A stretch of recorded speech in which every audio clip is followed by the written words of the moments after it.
Bismillahirrahmanirrahim. Assalamualaikum warahmatullahi wabarakatuh. Saudara mahasiswa, berikut adalah video yang isinya saya akan memberikan penjelasan mengenai materi pada pertemuan kali ini. Kita akan membahas mengenai analisis dari fonemik.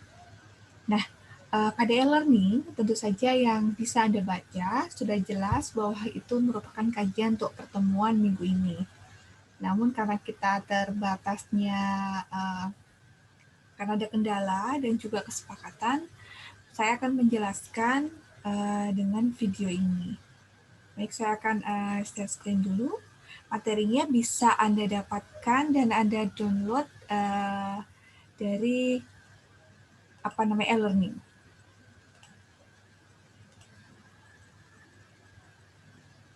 Baik, analisis fonemik. Analisis fonemik ini tentunya Anda sudah mempelajari apa itu fonetik dan apa itu fonemik di minggu lalu. Saya akan meneruskan kembali supaya lebih efektif. Jadi kita bahas mengenai tataran linguistik. Kalau dulu pada linguistik dasar Anda saja sudah mempelajari bagaimana sih sub-sub atau kajian dari linguistik bahasa Indonesia. Nah, sekarang apa saja objek kajian dalam tataran linguistik? Yang pertama wacana. Kita tahu ya, wacana terdiri dari beberapa paragraf dan susunan dari beberapa kalimat. Kemudian setelah wacana akan ada kalimat. Kalimat ini terdiri dari susunan beberapa kata. Dan klausa juga susunan dari beberapa kata. Dan frasa adalah terdiri dari 2 atau 3 kata. Nah, kalimat, klausa, dan frasa itu dipelajari pada mata kuliah sintaksis. Sedangkan setelah frasa kita akan mengenal kata itu sendiri. Nah, kata itu susunan dari beberapa morfem, form, dan fonem. Kata, kemudian di bawahnya ada morfem. Morfem itu bisa dikatakan sebagai huruf. Nah, huruf. Jadi selama ini kalau kita mengenal huruf sebagai tataran objek linguistik yang paling kecil, ternyata tidak. Kata dan morfem akan dipelajari pada mata kuliah morfologi. Dan sekarang pada mata kuliah fonologi, kita akan membahas fonem dan fon. Apa itu fonem dan fon? Kita akan kupasnya lebih dalam pada pertemuan ini sedikit ya, dan pertemuan berikutnya yang akan banyak mengkaji mengenai fonem dan fon tersebut. Nah, sebaliknya di sini ada sisi terkait dengan makna. Jadi semua tataran linguistik mulai wacana hingga fonem atau fon itu terlibat dengan apa itu makna kata. Dan makna kata itu makna maksud saya memiliki makna. Maka makna itu akan Anda temui pada mata kuliah semantik pada semester berikutnya. Oke, fonologi, ilmu bunyi bahasa. Ingat bahwa fonologi itu ilmu bunyi bahasa, bukan hanya ilmu bunyi. Ya. Kemudian ada tataran fonetik dan ada tataran fonemik. Nah, sekarang kita bahas ke tataran fonemik. Fonemik itu analisis atau kajian bunyi bahasa dengan memperhatikan statusnya sebagai pembeda makna. Nah, jadi dalam fonemik itu membedakan makna. Misalnya ada kata laju dan baju. Hanya selisih satu fonem saja, fonem L dan fonem B. Tetapi sudah membedakan makna. Jadi tidak boleh mengatakan, hampir sama, anggap saja maknanya sama. Tidak boleh seperti itu. Nah, kajian itu dibahas pada fonemik, bukan fonetik. Ya. Bunyi bahasa yang diucapkan manusia akan memiliki pembeda makna pada setiap bunyi bahasanya. Objek kajian dari fonemik disebut fonem. Berbeda dengan kajian fonetik yang mengkaji fon atau bunyi. Baik, sekarang ke fonemik atau yang disebut dengan fonologi. Jadi sebenarnya fonologi itu hanya mengkaji fonemik. Fonemik mempelajari bunyi bahasa dengan memperhatikan bunyi bahasa tersebut sebagai pembeda makna. Saya ulang ya. Dan nanti akan ada identifikasi fonem bagaimana, perubahan fonem bagaimana, hasanah fonem bagaimana. lalu mengupas lebih dalam mengenai fonem dan grafem. Oke, klasifikasi bunyi.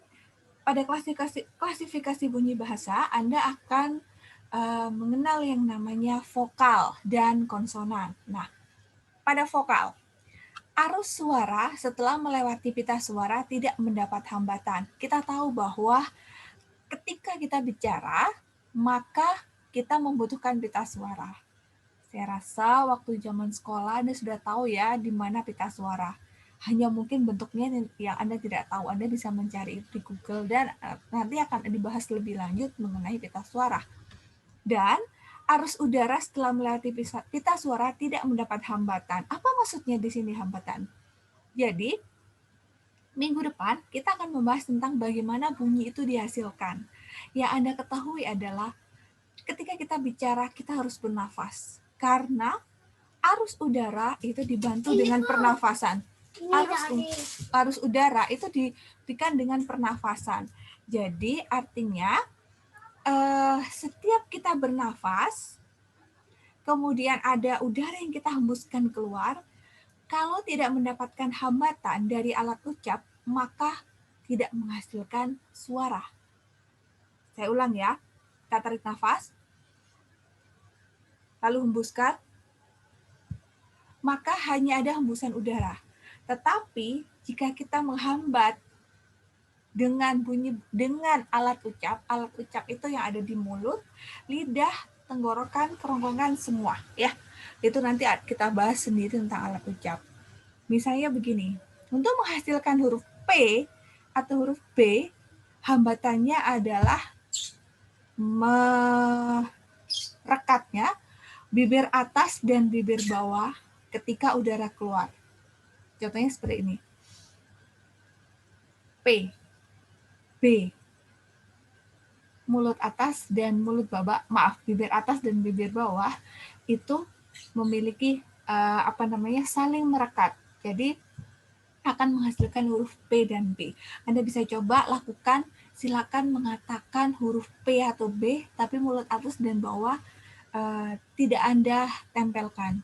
Apakah bisa menghasilkan? Tentu tidak bisa.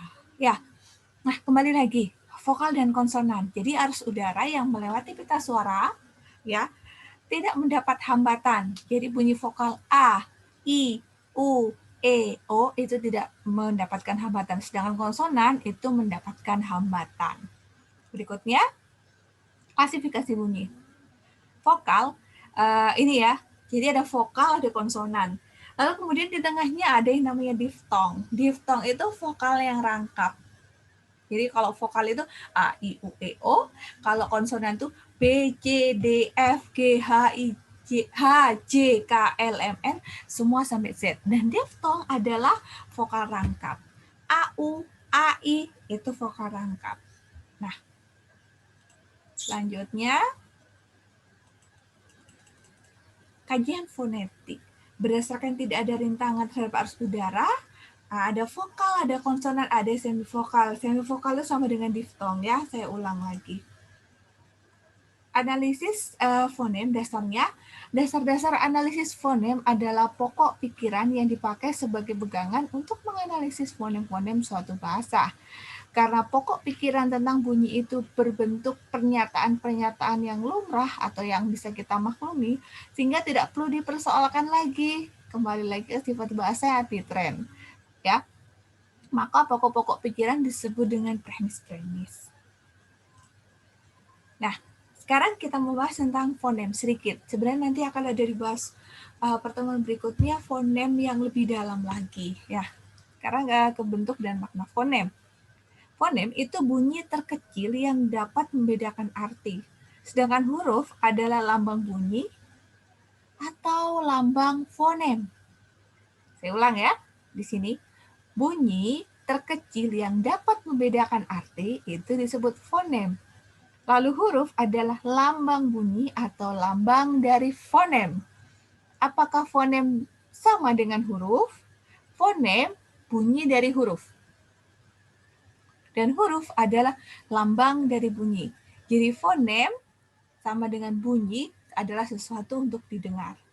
Ukuran yang menentukan suatu bunyi yang merupakan fonem atau bukan, dapat atau tidaknya bunyi itu untuk membedakan makna.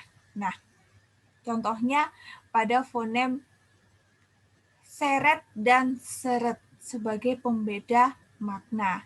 Kalau kata seret yang pertama, Anda lihat, kita bacanya sama ya. Kalau tulisannya seperti ini, menjadi seret atau seret, kita menjadi rancu, itu bacanya apa. Tetapi ketika kita tulis lambang seperti ini, maka ini bacanya yang pertama menjadi seret. Dalam bahasa Jawa artinya tersendat-sendat atau tidak lancar. Betul ya. Dan yang kedua, bukan lagi seret, tapi seret. Tulisannya seperti ini E-nya. Artinya dalam bahasa juga menarik suatu benda yang menyusur tanah. Nah, ini kita bicara fonem E, di mana ada E dan ada E. Ya, ada E, ada E. Bunyinya seperti ini, lambangnya seperti ini, dan artinya bisa seperti ini. Itu yang dibahas di dalam fonem atau fonemik. Saya ulang ya, ada wacana, kemudian wacana terdiri dari beberapa kalimat. Kalimat itu juga tersusun dari beberapa klausa dan frasa dan susunan kata, begitu. Dan kata kemudian ada morfem atau huruf. Nah, kemudian di bawahnya ada fonem. Ini jangan sampai lupa urutannya ya. Oke, dan yang berikutnya tentang saya singgung khasanah fonem. Khasanah fonem itu banyak yang fonem yang terdapat pada suatu bahasa. Berapa jumlah fonem yang dimiliki suatu bahasa tidak sama dengan bahasa yang lain. Ingat, saya pernah bilang bahwa di dalam huruf fonem bahasa Indonesia tidak akan sama dengan bahasa Arab, bahasa Inggris, apalagi bahasa yang lain.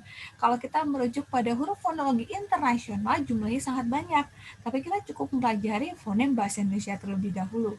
Ketika Anda mempelajari bahasa yang lain, maka Anda akan bersinggungan dengan fonem internasional. Dalam hal ini, ada yang menghitung jumlah khasanah fonem bahasa Indonesia, hanya 24 buah, yaitu 6 fonem vokal, 18 fonem konsonan. Selain itu, ada yang menghitung 31 dengan menambahkan 3 fonem diftong, AU, AI, dan AE. Gitu ya. Ini masih penelitian. Kalau Anda bisa mendapatkan referensi yang lebih beda, silakan ya. Beberapa penulisan mengenai istilah satuan bahasa Indonesia. Ini yang perlu saya kenalkan kepada Anda ya. Fonem itu bunyi bahasa ditulis dengan 2 garis miring ya. Kemudian alofom, variasi suatu fonem tapi tidak membedakan arti, ditulis dengan 2 kurung. Dan grafem atau lambang atau simbol bahasa ditulis dengan 2 kurung sudut. Morfem ditulis di antara kurung kurawal. Kita tahu contohnya fonem P mempunyai 2 alofom. P pada kata pola dan up ya. Ya, P yang direm begitu kesannya pada kata suap begitu.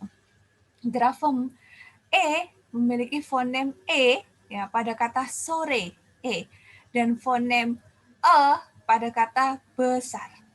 Dan fonem N dinyatakan dengan grafem eng. N-nya agak beda ya, lebih panjang. Ini bacanya eng. Jadi ketika senang tulisannya S-E-N-E-N, bukan N-G. Terakhir, huruf. Dalam bidang linguistik, huruf sering diistilahkan dengan grafem. Jadi kalau bicara apa itu grafem? Ya grafem itu huruf. Nah, begitu ya. Kemudian, perbedaan huruf dan fonem atau perbedaan grafem dan fonem. Misalnya, pada susunan fonem itu ada kata adik, adika, maka jumlah fonemnya menjadi 4. Ada fonem A, fonem vokal A, fonem konsonan D, fonem vokal I, dan fonem vokal K. Jumlahnya 4. Dan pada susunan huruf sama, A, D, I, K. Jumlah huruf sama, A, D, I, K. Sama. Kata yang terbentuk sama, A, D, I, K. Adik ya. Kemudian, ini yang beda. Ingat, fonemnya jumlahnya 4. Padahal kalau huruf, ingat itu jumlahnya 5. Ada huruf I, N, G, A, dan T. Jumlah hurufnya 5, kata yang terbentuk 5. Tetapi di dalam fonem hanya 4. Mengapa? Karena NG di sini diwakili oleh satu fonem berbentuk N yang sisi kakinya sebelah kanan itu lebih panjang. Itu bacanya NG. Sehingga terdapat 4 fonem. Begitu pula dengan kata nyanyi. Nyanyi ini terdiri dari 6 huruf N, Y, A, N, Y, I.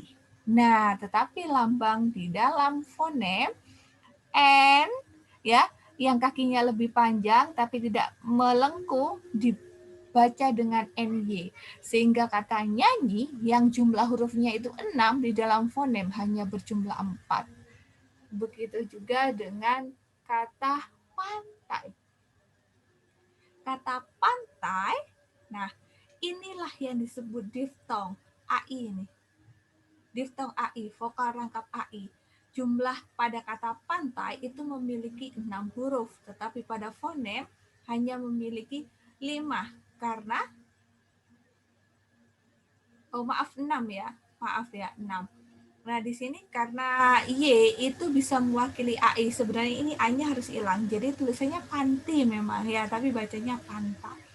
Oke, itu sekian tentang analisis dari fonemik. Sebenarnya nanti setiap slide yang saya berikan itu ada di dalam pertemuan berikutnya dan dibahas lebih dalam. Ini hanya tentang analisis dari fonemik. Teman-teman, kalau ada pertanyaan, silakan langsung chat di diskusi. Terima kasih, saya akhiri. Wassalamualaikum warahmatullahi wabarakatuh.